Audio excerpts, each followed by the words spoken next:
Le gouvernement fait marche arrière. Mais ce n'est pas lui qui l'annonce.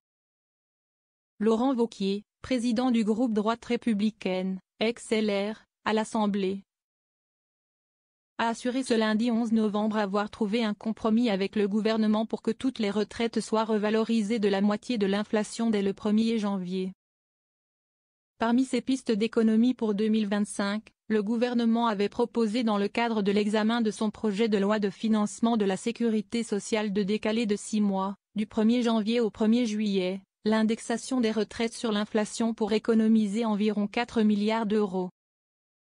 Une mesure critiquée y compris chez les soutiens de la coalition Barnier à l'Assemblée. Il y aura bien une révalorisation des retraites dès le 1er janvier pour toutes les retraites.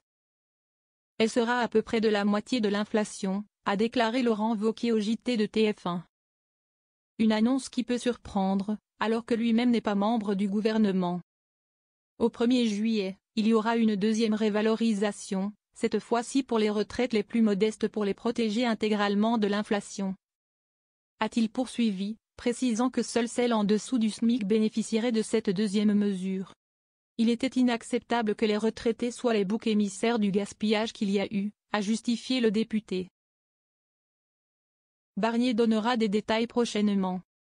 Le Premier ministre est ouvert au compromis.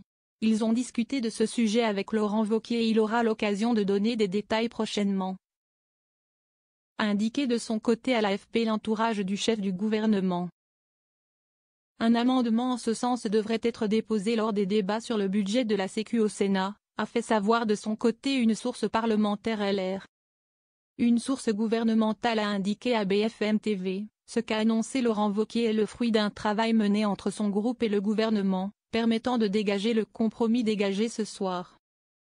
Laurent Wauquiez a chiffré sans attendre les bénéfices de la mesure. Pour une retraitée, aide-soignante, qui touche 1 000 € de retraite par mois, ça va représenter un gain sur l'année de 200 €. A-t-il affirmé, reconnaissant des montants modestes.